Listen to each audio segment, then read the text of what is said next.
Hi, my name's Abby Martinez, and I am the choir teacher at Erie Middle School in Erie, Colorado.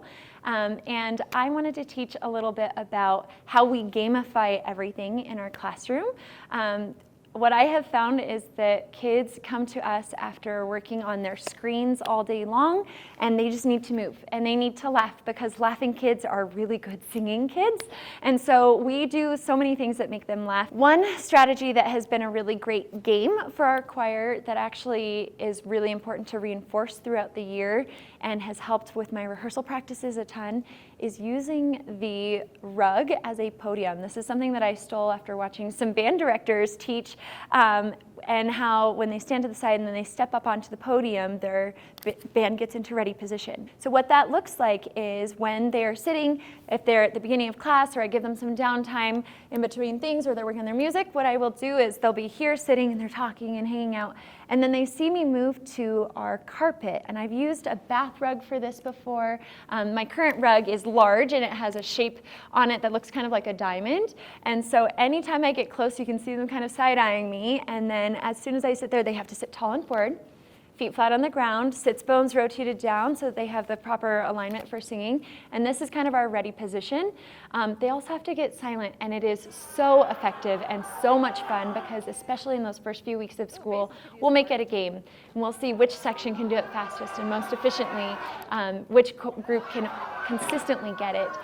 But it is one of the most effective teaching practices I've ever used. A couple of the things that we do include super speedy Simon Says. We call it Jimmy John's Simon Says because it's freaky fast.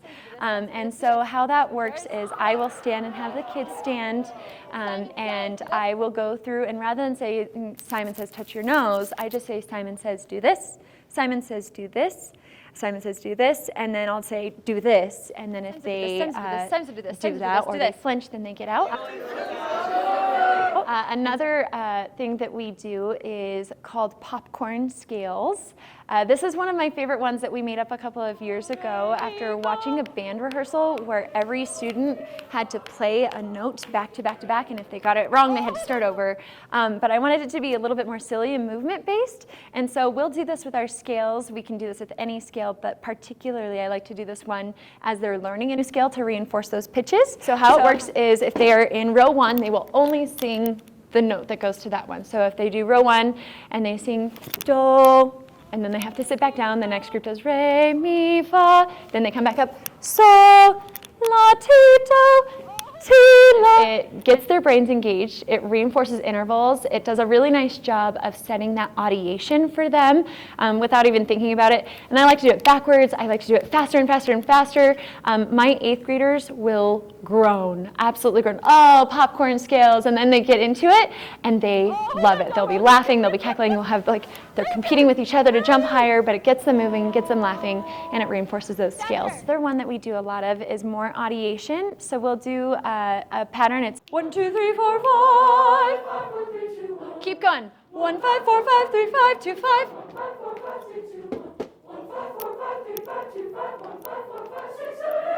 And I'll write it on the board, and then we go through and we cross off. And so when we do this, again, it's reinforcing that pitch memorization, the interval distance. It's a nice way for me to correct vowel formation placement even when they're doing fast things.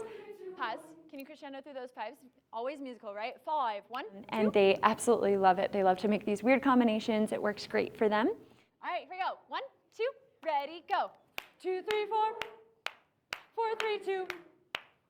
4, 3, 2. 4, 3, 2. 4, 3, 2. 4, 6, 7, 8. Another thing that's really easy to do while you're rehearsing music, when you get to that place when you're in really boring, like just monotonous, getting to the same thing over and over and over again, is we will do it in different positions. So planks can be the most effective way to do this. The daffodils hide the fireside when all the lights are low. It is so effective at engaging their core, at shaking them out of whatever slump they're in the middle of the day.